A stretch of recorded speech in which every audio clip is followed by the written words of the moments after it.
Back in 2019, my friend Sophie and I started going to a summer camp that ran surveys every year based on whatever topic we'd be discussing. The idea was to help us improve our public speaking and get a broader take on opinions from folks around the area. That first summer, Sophie and I teamed up with 2 counselors and headed into town to talk to people. Our last stop was Walmart, where we chatted with a bunch of different characters. The one that stuck with us most was the second to last guy, an older man who, after answering our questions, asked for our names and started digging into all sorts of details about us. We were both 13 at the time with zero clue about stranger danger, so we happily spilled everything he wanted to know. A few days later, this weird account called Edore Patti popped up in our friend requests online. The profile linked to a bunch of old posts where this creep had commented fire and rose emojis calling us hot and sexy on stuff we'd shared. It got worse when they started sending us blank pictures in DMs. Freaked out, Sophie and I blocked the account, and a couple days after that it vanished completely. Didn't even show up when we searched for it. We figured that was the end of it. By the time school started in August, we'd pretty much forgotten the whole thing. Then, out of nowhere, both our Facebooks got a friend request from some Ed Petit. We blocked that one right away too, but not before the guy had already left creepy comments on my baby pictures. Stuff like how pretty my blonde hair was as a kid, and how good I looked in short dresses. After that, Sophie and I told our parents what was going on. They had us lock our accounts down to private, but beyond that, there wasn't much they could do. The cops just shrugged and told us to delete the apps entirely. Yeah, right. We were teenagers, so of course we didn't. For years after that, until late 2021, this guy kept sending friend requests from accounts with slight tweaks to the same name. It was kind of dumb on his part, but it didn't stop. Then, at the start of 2022, shit got seriously creepy. Accounts started popping up using our friends' names and pictures. Naturally, we added them, thinking they were legit. Huge mistake. Right away, these accounts were liking or commenting on almost everything we posted and sending us more of those blank pic DMs. We'd block them, but it turned into this endless cycle. Fake accounts would show up with our friends' info, hacked, stolen, or duplicated, just to trick us into adding them again without raising red flags. Eventually, we stopped adding anyone from school, even people we knew. The last time it happened was summer 2022. The swarm of fake accounts had died down about 2 months earlier, and I got a friend request that looked totally legit from a school friend. Sophie was still super paranoid and wouldn't add it, but I figured I'd give it a shot. We made a deal. If this one turned out sketchy too, we'd nuke our socials and start fresh. I was a dumb 17-year-old. Don't judge me too hard. Anyway, this account didn't spam our pics or send blank DMs. It just acted normal, like a regular school kid. A like here, a story reaction there, never commenting on posts. We thought it was finally over. Nope. Weird stuff started happening after that, and it felt way too deliberate to be random. I'd post a pic of me and a friend at the park, and minutes later, a white truck would roll into the lot, eerily close to my car right by the driver's side door. There were a few spaces between us, so we tried not to overthink it. Me and Sophie were on the swings, with a clear view of the parking lot, and that truck just sat there, lights on, pointed right at us for ages. It got to where we were legit nervous, so we ditched the swings and started walking laps around the park instead. The truck was too close for us to feel safe trying to get to my car. Keep in mind, this was 10 p.m. We were the only ones there. We wandered around for almost an hour before the truck finally peeled out. That's when we bolted to my car, and I drove home, checking my mirrors like a maniac just in case. That was early June, and it kept happening. At first, I didn't connect the dots, thought it was a one-time thing. It never clicked that the white truck showed up right after I posted where I was with friends. But then I started seeing it everywhere I mentioned online. One time I posted a story about walking from school to my mom's store just a mile away, and there was a white truck waiting outside the school. I brushed it off. Tons of people in my town have white trucks, and I figured it was a parent picking up their kid. Young and naive, I didn't assume the worst. Sophie never brought up seeing a white truck herself, and when we were together we rarely noticed one. But I started getting jittery about it after this one time I was walking to my mom's store alone. I glanced at the driver of the truck that parked near the car line every day after school, and holy shit, it was the same older guy from that Walmart survey back in 2019. Total mindfuck. We never expected to see him again, especially since we'd met him a few towns over. But there he was. I booked it, probably ran actually, to my mom's store. After that first sighting, it was like he was everywhere, always on foot. This post is getting long, so I'll skip ahead to the last big thing that went down. It was the final day of our summer camp in late July 2023. I was still 17, and since I was older than most of the new campers, I was basically staff. I drove kids to and from camp every day, and they chipped in for gas, which I was fine with since they lived in my town. Not a hassle compared to the counselors driving farther. That last day I posted a ton of campfire pics right before leaving, trying to free up space on my glitchy, data-starved phone. It didn't help. My phone was toast, barely functional. I got a new one after this whole mess. On top of that, one of the older campers visiting that day, a 19-year-old guy, didn't have a phone either. He rode in my back seat with 3 other campers. One had no phone, another's was dead, and the third was charging theirs off my carport. We didn't sweat it, just cranked the radio and peeled out toward home. As I pulled off the camp's back road up to the intersection, the light turned green and we rolled forward. In the lane next to us was a white truck flashing its brights on and off. Weird, but I didn't dwell on it, just sped up a bit. Sophie had been there for the last day too. She'd left right before us because her kid, oh yeah, she had a baby. At 16, so the kid was almost a year old by then, was fussing like crazy in the car. That's important later. Anyway, I lost sight of the white truck behind me, so I eased off the gas. It was pushing 9:30 p.m., late enough that the highway between our towns was dead empty. There's this curvy back road I usually take home from camp when I'm alone. It cuts close to my house and runs through a fancy neighborhood. It's real pretty, full of evergreens and wildlife. The kids in the back, 13-year-old girl, 2 15-year-old boys, begged me to take the detour since it was the last day. I caved, flicked on my blinker, and turned right onto it. Look, I'm not the safest driver out there. Judge me all you want. I'm still basically a kid too. The ones in the back loved sticking their heads out the windows on that road, so I let them hang out the sunroof or sit on the sills gripping the roof bars.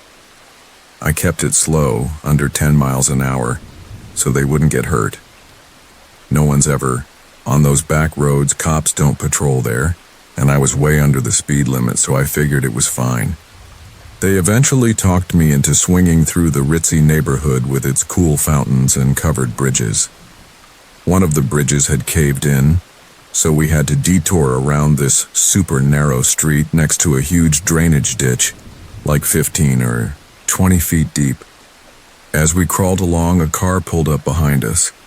I assumed it was some rich local, so I started to speed up to let them pass. We hit a 4-way intersection. Straight ahead was a dead end I'd planned to take. Left was the busted bridge, and right was a back roundabout that'd loop us to the start of the street. No houses or lights back there since the neighborhood's still under construction. The 19-year-old, let's call him Matt, told me to go right. One of the kids was hanging out my skylight, blocking my rear view so I couldn't see shit behind me. I didn't want to, but I trusted Matt's gut and turned right. The second I did, honking started blaring behind us. It startled me and the kids. I checked my side mirrors, nothing but blinding LED lights. I figured I'd taken too long, so I sped up. After the turn, there's this steep hill with a hard bend at the bottom. You've got to yank the wheel to stay on the road, especially in the dark. The car behind me turned too, flashing its brights, honking like crazy, and yelling out the window. They kept trying to pull up beside me and bump my car off the road. That's when I knew this was bad. I screamed at the kids to sit down, buckle up, and roll up the windows. They barely managed it before I hit that bend hard and gunned it off the street, cutting around the drainage ditch like I'd done 1,000,000 times. No one had a working phone to call for help, not even the cops, so I just floored it down the back streets while this asshole chased me, trying to ram me off at every sharp turn. He'd slow down on the corners, which told me he didn't know the area. I used that. At a stop sign, left or right, my house was right. I yelled at Matt to check my right because I wasn't stopping. I blew through it. The car, yep, a fucking white truck, tried to clip my bumper again. I swerved into someone's yard, tore up their grass, saw it trashed the next day, and kept hauling ass, hitting every turn as fast as I could. Eventually, I thought I'd lost him. I sped past my high school, back onto the highway where we started. No truck in sight, but we were all still losing it. I took a detour onto another main road, past a closed gas station, key detail in a sec, and pulled into an open one. I gave the kids cash to grab drinks and snacks inside to calm down. No one was crying, thank God. These adrenaline junkies thought it was badass. I told Matt to watch them in the store, make sure they didn't do anything dumb, while I filled up my tank. We hung out there for 20 minutes before heading back out to drop them off, just to be safe. I asked if they'd seen the car while they were hanging out the windows. Only one thought they had. Said the truck's lights were off, same one from the camp intersection. It had tailed us for damn near 25 minutes. After dropping them off, I was still shaky and tried to see if my busted phone could call anyone to vent about this shit. The only contact that loaded was Sophie. She was the last person I'd talked to. By some miracle, it went through. She picked up, sobbing, totally panicked. I asked what was wrong, and get this. She had a story way too close to mine. Her baby was screaming so loud she couldn't focus on driving, so she'd pulled into that closed gas station I mentioned, right by her high school. She was feeding the kid a bottle when a white truck rolled in. She got a bad vibe instantly. Place was shut down, no one should have been there. Less than 30 seconds later, the truck parked sideways in front of her car, boxing her in. She fired up the engine, locked the doors, and peeled out over the grass curb. Didn't give a fuck about her kid's safety at that point. All she remembered was the guy from Walmart years ago, staring at her like she was prey as she sped off. The truck chased her, flashing lights, honking, trying to run her off the road. A few streets from her house, a little red car cut in front of her, brake checking her while the truck kept ramming from behind. Total chaos. She floored it, swung onto her street to ditch the red car, and the truck followed. Lucky for her, her 2 older brothers and some friends were outside waiting to help with baby stuff. When they saw her pull in with that truck on, her ass had peeled off. If they hadn't been there, who knows what would have happened. Long story short, that truck chased me all the way back, and when they couldn't get me, they went after Sophie with a buddy in a red car. Matt and I figured since I didn't take the dead-end road where the guy could have cut me off, that's why it turned violent so fast. If you want more wild but true stories, let me know below. Oh, forgot to mention, those guys in the white truck and red car got caught a town over. Someone got footage of them trying to snatch a 7-year-old off a porch. Dog fucked them up good. Turns out there'd been sightings of a white truck stalking people around our town, tailing cars like ours, for days after it first happened to us. We filed official reports once we saw their pics and car details on Facebook. Took years, but we don't have to worry about those assholes anymore.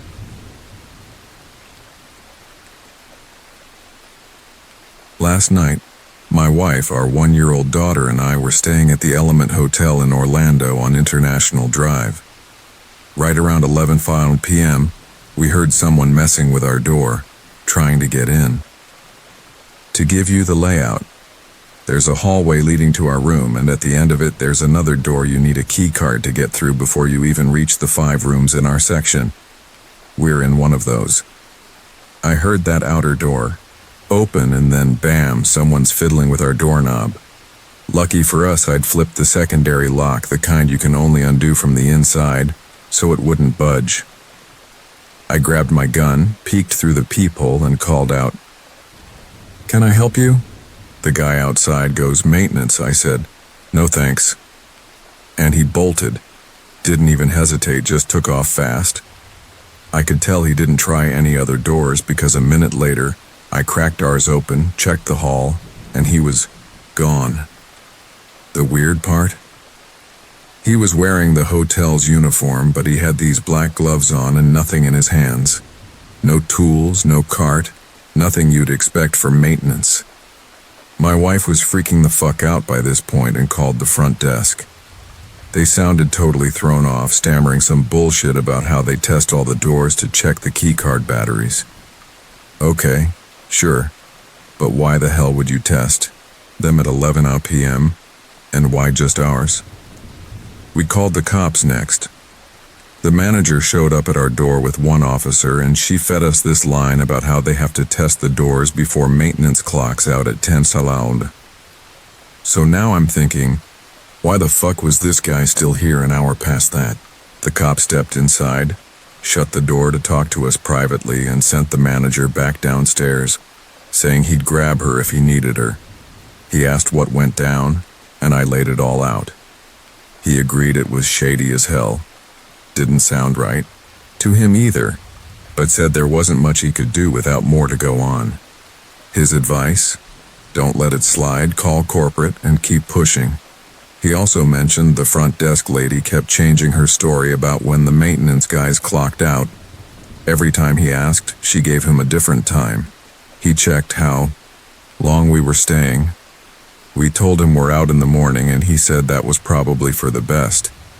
Now I'm wondering if something's fucked up at this hotel, like the night shift's in on some sketchy shit. Or maybe I'm just overreacting, being a total Karen about it. Here's a side note. This morning, my wife took our daughter down for breakfast alone while I was still upstairs. I didn't join them until they were almost done. Could someone have scoped the room earlier, say, housekeeping, and thought she was staying solo? If you don't check the closet or spot my one backpack, all you'd see is her stuff and the baby scattered around. They did come in to make the bed while we were out. I'd love to hear what anyone else thinks. Am I crazy, or should I do something about this? I spent about 15 years working in the truck stop industry, and all the crazy shit I'm about to tell you happened at one spot where I stayed less than 18 months. If anyone's curious, I've got tales from other locations too, but this place was the king of weirdness. I got the chance to help open this brand new truck stop, and since it came with a hefty raise and a promotion, I jumped on it. That was 5 years ago. Not a single one of the 60-plus employees we hired before opening day is still there, or so I'd bet. Opening day kicked off with a bang. Not long after the ribbon cutting, some lady delivering flowers dropped her vase right on her sandal-clad foot, slicing it open and bleeding all over the entrance. Within a week, we had water and sewage bubbling up through every drain, inside and out, even the ones on the property. No rain, no flooding, nothing to explain it. Just as fast as it started, it stopped. Plumbers were scratching their heads, totally lost. A couple months in, a nasty storm rolled through, smashed the big highway sign to pieces, and knocked out power for 7 hours. I sent most of the crew home, but kept a few around in case the lights came back on. We were sitting in the restaurant dining room chatting by lantern light, when one employee, a local who'd lived in town her whole life, mentioned folks had been uneasy about this place getting built. Word was, the land used to be a native American burial ground. No clue if that's true, I've got no way to check, but with all the weird shit piling up, it makes you wonder. When the power finally flickered back, even though I'd unplugged everything to dodge a surge, we still lost a bunch of pricey equipment. Some of it was critical, and we were screwed for weeks until replacements showed up. That first winter was brutal, the coldest in years. We had to buy space heaters to keep the servers in the electrical room from freezing. Pipes kept icing up, especially in the truck care center and restaurant. 6 months after opening, we had our first death. A truck driver came in for a shower, and we've got these sensors on the doors to track how long someone's been inside.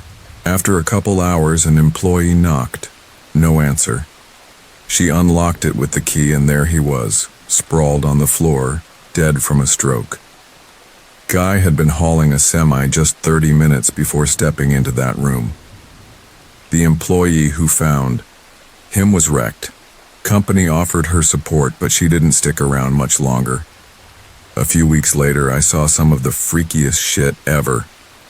I was filling in on the restaurant side since the manager quit after her own string of bad luck, and they asked me to step in temporarily. The assistant manager from the store side came running over, saying something wild just went down. She dragged me to the office and pulled up the cameras. This small 4-door sedan pulls into the lot, not on the gas station side, but where the semis park. Guy stops next to the maintenance shed, right by the big trash compactor, gets out, opens a door, and yanks out a hefty trash bag. He chucks it on top of the compactor, hops back in his car, and peels out. An hour or two later, he'd fast-forwarded the footage. He's back. Parks in the same spot, climbs onto the compactor, and hurls the bag up onto the roof of the maintenance shed. Then he climbs down, drives off, and that's the last we see of him. An employee out gathering trash spotted it up there. Otherwise, we might have never noticed. The shed's more of a small garage, about 20 by 20 feet, 1 story high. He grabbed a ladder, hauled the bag down, and brought it inside to show the assistant manager. Inside, a shit ton of papers, hundreds, maybe thousands of addresses across the U.S. Under each one was a specific spot on the property where a body was supposedly stashed. No names, just sex and location of the corpse or corpses, coast to coast. I didn't dig too deep, freaked me the fuck out, and I didn't want to mess with evidence or whatever. So we stuffed it back in the bag and called the cops. Here's the thing about truck stops. They're usually out in the middle of nowhere along interstates. This one's in a tiny town, less than 1,000 people, with a grand total of 3 cops. The chief showed up. He already hated us since truck stops bring crime and more work for him. He watched the footage, peeked in the bag, and didn't give a shit. Said it was probably a prank, asked what we expected him to do about it, took the stuff, filled out a form for the footage, and left. I'm hoping he at least kicked it up to the FBI or something. A couple weeks later, they found a body across the street at a dump. Bound, naked, fresh dead. No idea where it came from since it was a dump. Then, a few weeks after that, another death on site. A driver keeled over in his truck. Somewhere. In there, another storm hit, trashed the highway sign again. We had this other bizarre incident too. A driver showed us someone left ratchet straps and neatly folded kids' clothes by a diesel pump. That combo set off alarm bells, so I checked the cameras and called the cops. Tracked it to a truck. Turns out the guy had his kid with him over summer break, dropped her off with her mom, and ditched the stuff while cleaning out his rig. He was grateful someone cared enough to follow up. Said he didn't think it'd look sketchy. A couple months past the 1-year mark, the state shut down the interstate ramps because they started collapsing. Overpass was at risk too. Business tanked for weeks while construction crews fixed it. That's when I got bumped up to general manager and shipped off to another location. I kept in touch with my old boss and the assistant manager for a while. The weirdness didn't stop. A few months after I left, 2 big things went down. Not sure which came first. One was some nutjob walking in with a machete, scaring the shit out of everyone. State troopers rolled in with AKs and drop-kicked the guy. No clue where he came from, just wandered in from 10 or 15 miles away. The other was a customer beating the hell out of a teenage cashier over a fucked-up lotto ticket, then brawling, with the maintenance guy who stepped in. Over time, I lost contact. They both bailed from that place, so the updates dried up. No idea if the hauntings or portal to hell vibes are still going strong. All I know is I steer clear of truck stops, like the fucking plague now. By the summer of 2022, I was burned out and pissed off. I'd quit my job a few months earlier to chase my own startup dream, but it was barely limping along. After 6 years of IVF, my wife had finally given me a daughter earlier that year, and while I was over the moon to be a dad, the stress of fatherhood, the insane bills from the clinic, and being the only one bringing in money had me at my breaking point. As summer rolled around, I decided I needed a weekend away to clear my head and get my shit together. So I planned a 2-night trip, just me and our dogs, 2 blue heelers, to a lake off an old logging road about 3 hours from home.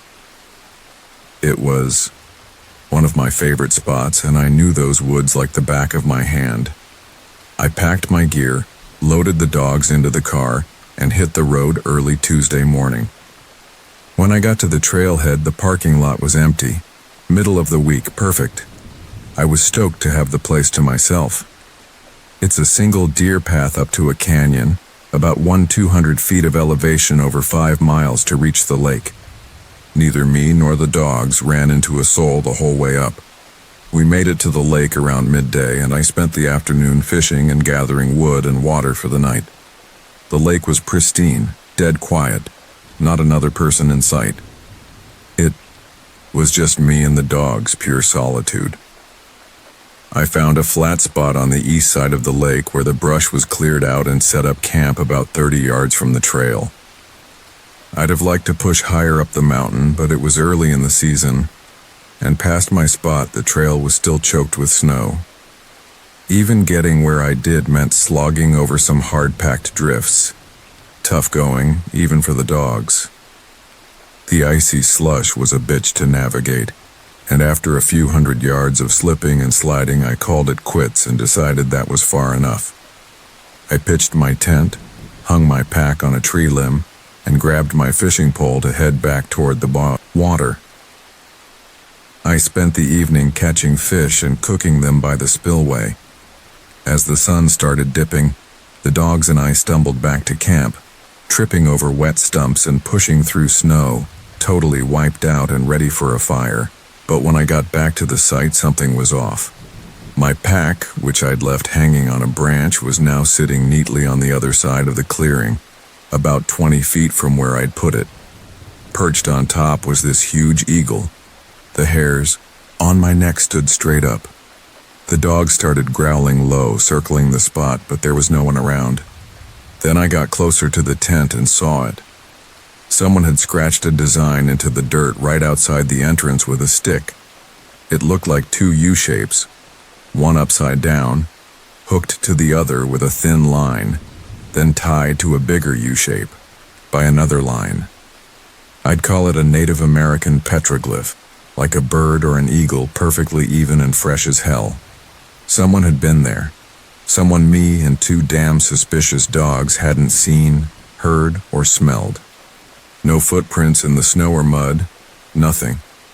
My gut dropped. I felt eyes on me, but fuck if I could tell from where.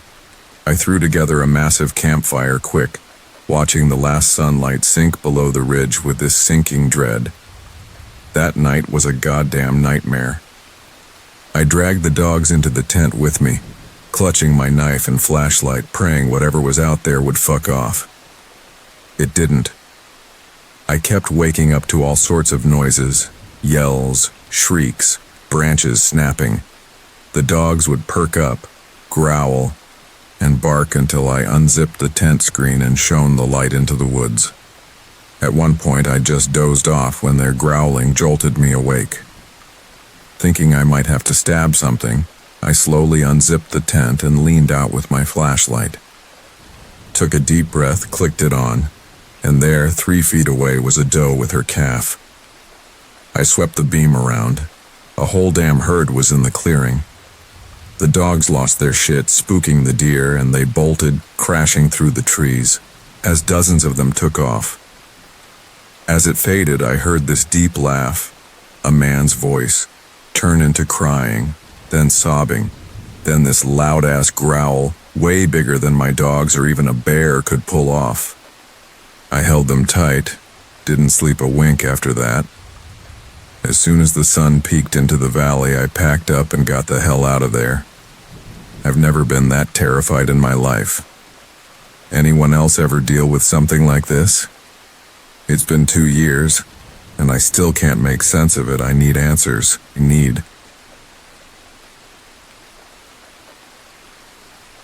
One of the creepiest stories I know comes from my best friend Mark, back when he was babysitting a buddy's kid at his place. The kid, Tommy, was around 4 or 5, I think. His dad was a truck driver who'd often be out making late-night deliveries, so Mark stepped in to watch him. This must have been around 2014. Mark was a teenager by then, so being home without an adult was no big deal. Worth mentioning, though, his dad was a paranoid type, totally bought into all the fear-mongering bullshit out there. The house was decked out with cameras everywhere because of it. Mark was chilling in his bedroom, doing his own thing, when he decided to head into the den where all the camera feeds were hooked up. Thing is, the den was locked. He knocked and Tommy opened the door. "Why'd you lock it?" Mark asked. "Because of the lady," Tommy said. "What lady?" Mark pressed. "Your mom. I saw her in the kitchen," Tommy replied. The living room and kitchen were wide open to each other. If you stood at the kitchen entrance, you could see straight to the screen door leading outside to this little sitting area. What made it fucked up was that Mark's mom had died about 8 months earlier. Mark got a chill down his spine, but being the skeptic he is, he figured it was just Tommy's wild imagination running loose. Still, he agreed to check it out. With him. Mark grabbed a kitchen knife, just in case, if I'm remembering this right, and walked with Tommy down the hall to the kitchen. The screen door was open, which wasn't weird. It was a hot summer day, and that house trapped heat like a damn oven. He stepped out onto the screened-in porch, looked left down the ramp his mom used to use, saw nothing. Looked right across the yard, nothing there either. Tommy kept insisting someone was there, which was odd. Usually kids calm down once you poke around and show them it's clear. Not this time. Tommy wouldn't let it go, kept saying, "Oh, I saw your mom, she was right there." So Mark made a deal. "Everything's on camera. We'll check the footage and see for sure if anyone was here." They went back to the den and started sifting through the feeds, looking for the timestamp around when Tommy said he saw Mark's dead mom. Mark stared at the screens as the timer ticked on. Nothing. But then, bam, there it was. A figure popped, up on the backyard camera, coming in from the front by flipping the latch. This old woman, mid-60s at least, strolled in like she owned the place, carrying a cloth grocery bag. She walked up the ramp, stood in the screened-in area for a bit, then reached for the kitchen door, cracked it open, and stepped right the fuck inside. Based on the timestamps, she was in there for at least 10 minutes. The craziest part? She left just as Mark and Tommy went to check. The footage showed Mark walking around while she slipped out. When he looked left down the ramp where she'd come from, She'd already looped around the long way through the yard. When he looked right, he missed her by maybe half a second. Some random old lady wandered into his backyard, straight into his kitchen, and stood there for 10 fucking minutes, doing God knows what. Nothing was stolen, no one got hurt, nothing like that. The night went on and that was it. Me? I'd have called the cops right then, but Mark didn't. I think he was worried his dad might have had some guns stashed around. Ones he maybe didn't get through legit channels. They were locked up tight, but still small comfort. Mark's gut told him his dad would lose his shit if the police showed up, so he let it slide. Some time passed. Days, weeks, I don't know exactly. I can't even remember how this came up, whether it was a family member or someone else who clued him in, but turns out that old lady had dementia. She'd had some kind of episode and just ended up there by a string of weird-ass coincidences. People scare me more than any ghost shit, and this is a true story, one I'll never forget.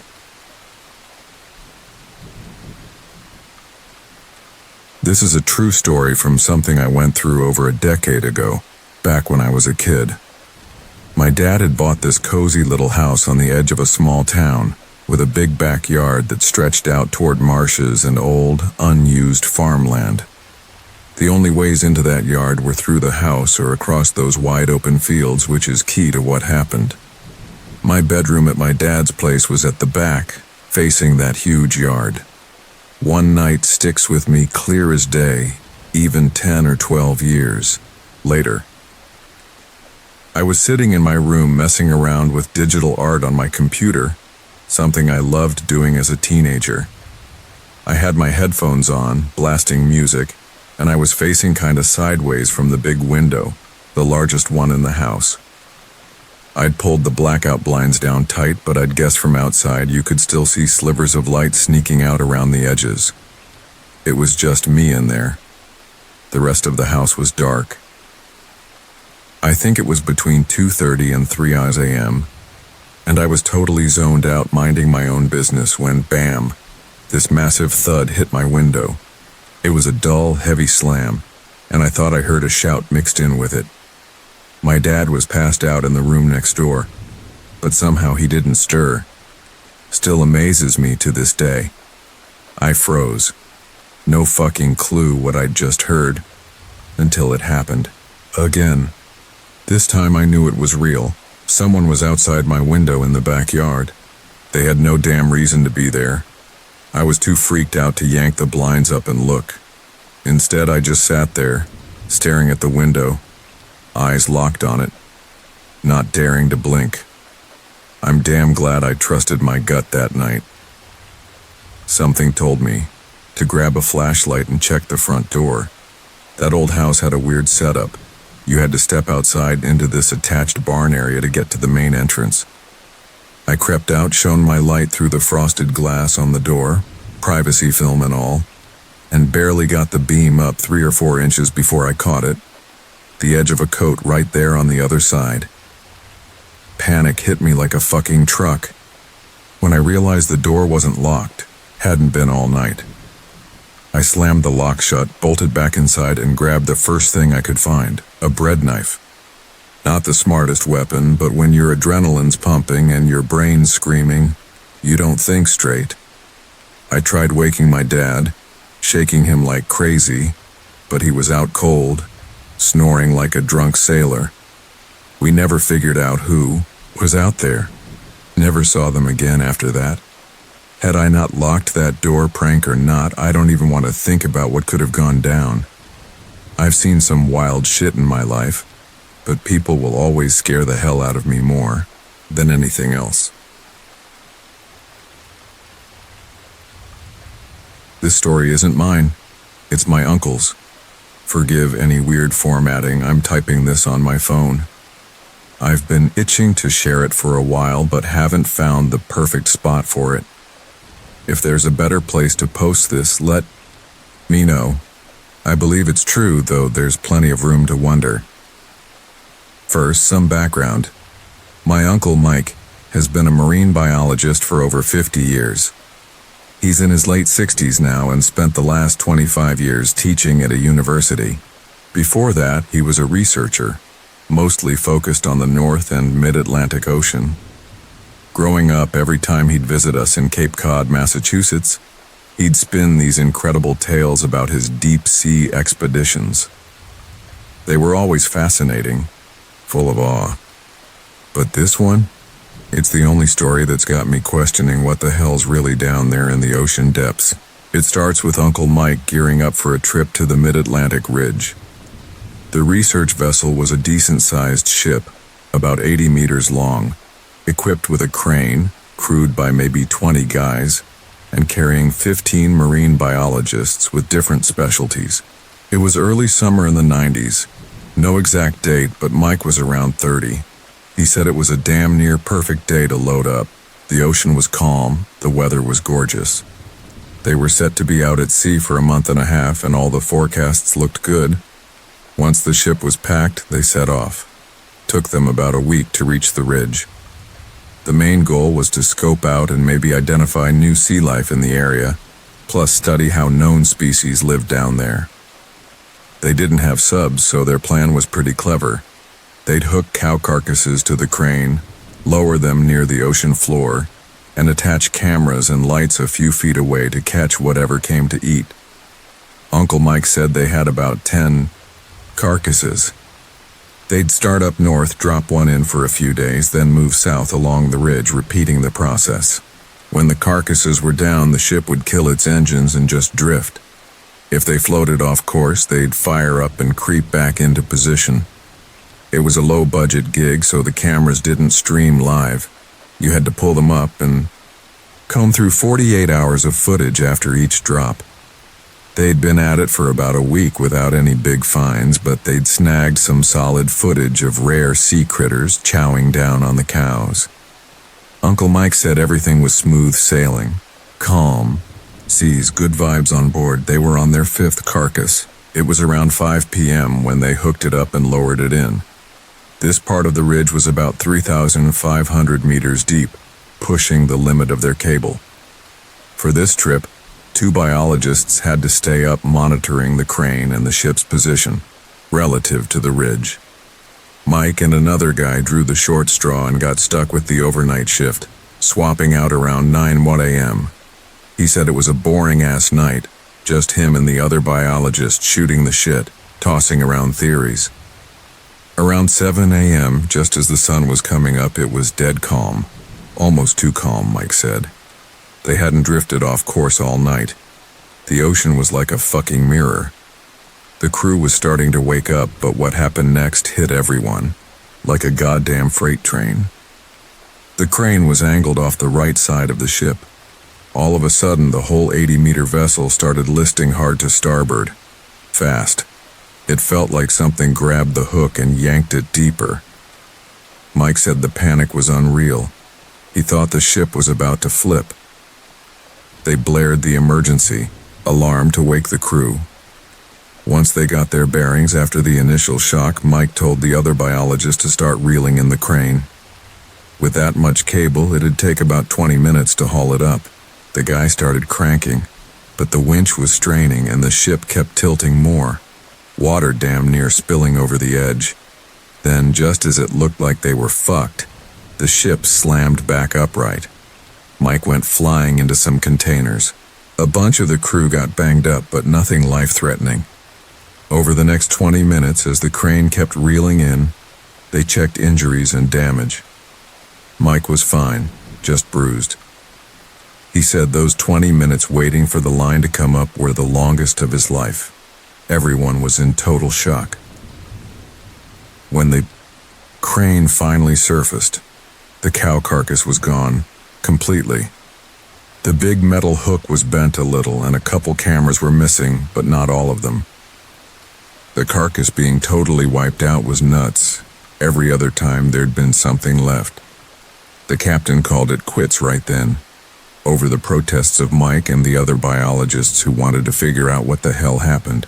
But some onboard generators got trashed when the ship rocked and they were critical, so they had to head back. On the week-long trip home, the biologist pored over the footage to piece it together. It looked normal at first. The carcass hovering 10 meters off the seafloor, lit up by the floodlights, some shrimp-like critters nibbling away. Then, boom, the cameras went black. Not shut off, but blocked. The timestamp matched the chaos. 2 minutes later, the lights came back, but the view was a mess. Sediment kicked up from the floor, clouding everything. They ruled out the hook snagging the bottom, but they never saw what caused it. That's where it ends. No answers, no closure. They got back to port, filed their reports, but as far as I know, nothing came of it. Uncle Mike's got theories. Maybe a hungry sperm whale, a giant squid, or some unknown fucking monster. Whatever it was, it had to be massive to scarf a whole cow in under 2 minutes and nearly capsize an 80-meter ship. It's a wild story, hard to swallow, but I've got no reason to doubt him. He's never told another tale like it. This is the only one that veers into sea monster territory. Makes you wonder what's lurking down there. Oh, one clarification, since people get confused about the cows. They kept them in a refrigerated container on the ship. Mike couldn't recall exactly where they got them, but he thinks it was a local dairy farm. When the cows hit the end of their run, the farm sold them off to butchers, or in this case, a bunch of marine biologists. I should write a damn book about my days as a paramedic. I've got stories for days. I posted this one somewhere else online and got a hell of a response, so I figured I'd share it here too. I'm a retired paramedic now, but back in the day, we got a call about a car sitting smack in the middle of a desolate stretch of road covered in blood. Of course, it had to be 2 a.m. Shit like this always happens in the dead of night, just like some horror flick. We roll up and find this shiny new Camaro parked right there, obviously smashed up from an accident. Problem is, there's nothing else around. No people, no other cars, not a goddamn thing. Part of my gig back then was working as a tactical paramedic for the sheriff's department. Sounds cool and high speed, right? Nope, not as a medic.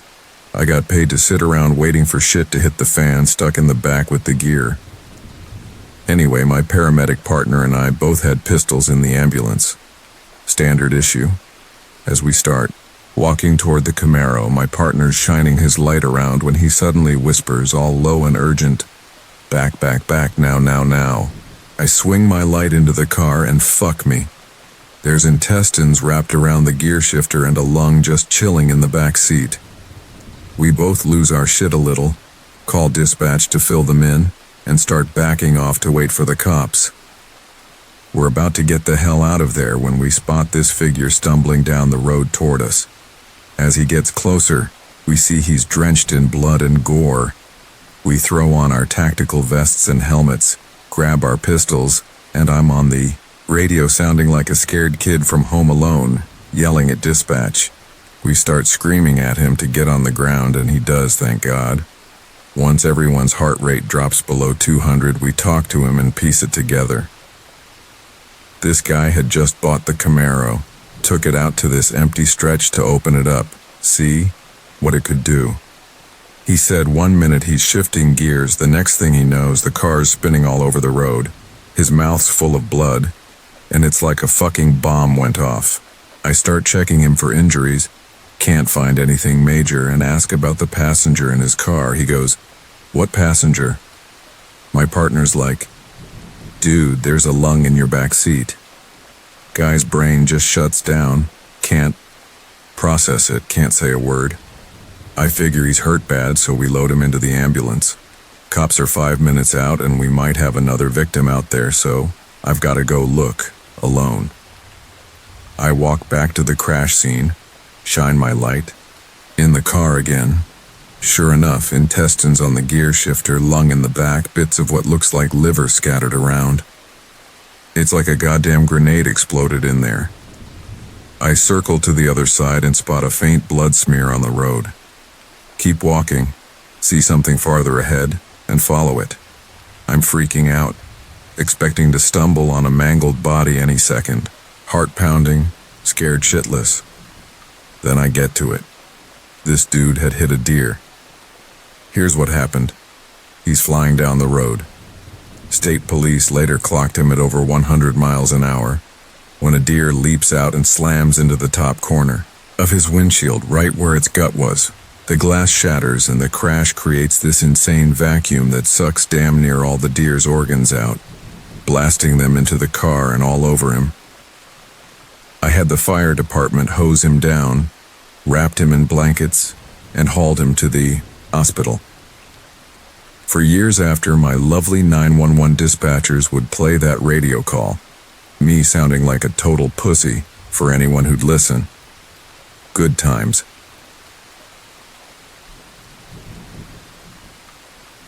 When I was 15, I had a summer job a few miles from my house. I lived in a rural, wooded area, and my parents were strict about me never going into the woods alone. But they worked days, and my shift started at noon, so I had to walk to work. I decided to ignore them and cut through the woods instead of taking the road. It shaved about a mile off the trip. Every day I'd trek through this abandoned state forest, down a deer path for a mile or so until it hit a railroad track. Then, follow the tracks a couple more miles into town. Dumb as hell, I know, but I was 15. That path always gave me the creeps, like I was being watched, but it was shorter, shadier, and not as hot. So I pushed my gut feelings aside, chalking it up to my parents' rules, making me paranoid. They'd pick me up after work, none the wiser about my little shortcut. This went on for weeks. Then one day I'm about a mile from any house deep in the woods and I spot 2 pages ripped out of a porn magazine, laid out on the trail facing me. They weren't there the day before. I was fucking spooked. Someone had clearly put them there, probably for me, since hardly anyone used that area. But I kept walking. Turning back would have meant going farther to get out, climbing a big hill to my house, and there'd be no one around to help anyway. The woods were thick, brambles, dogwoods, rolling hills, so I couldn't see far in any direction. Then I heard it. Someone else walking nearby. I stopped, and I'd catch a split-second sound, like coins jingling in a pocket. Then it'd stop too. Definitely not an animal. To make sure I wasn't losing it, I paused again. Same noise, same quick cutoff when I did. That's when I knew I was being stalked. My heart was hammering, my vision went blurry, but something told me not to yell or run. Just keep moving down that narrow deer path deeper into the woods. My instincts screamed not to look back. I could feel something right behind me now, but I didn't turn around. I'm short and a little chubby. Always have been. Looking at me, you'd probably think I couldn't run for shit. I bet that's what this creep thought too. Plenty of time to catch me out there. Back then, though, I ran cross-country track. I wasn't amazing, but I could pull a 5-minute mile, and hills were my thing. I always placed well on rough terrain. I wasn't thinking that at the time, it was pure gut. I kept walking knowing the train tracks were close. Open ground where I could run without tripping or getting snagged by branches. It was terrifying not looking back, but something told me not to. My whole body felt like it was shutting down. Shit. I've never felt before or since. Like I was prey. Everything blurred. Blood pounded in my ears, heart slamming against my chest. I just kept walking, acting like nothing was up, even though I could sense them maybe 5 or 10 feet behind me, tailing me for a good 1/8 of a mile. I didn't scream. Nobody would have heard me anyway. As soon as I got near the tracks, elevated on that man-made gravel mound, I took off. I scrambled up the hill on all fours, grabbing weeds to pull myself faster, then sprinted along the tracks, as hard as my lungs and legs could go. I heard branches snapping below me in the woods, saw them breaking, but the sun was out, and the trees were dark. I couldn't make out who or what was back there. I just kept running, I never saw the bastard, but I knew their intentions were fucked. After that, I never cut through the woods again. I didn't tell my parents what happened until I was 18 and moved out, too scared they'd ground me. That day still haunts me.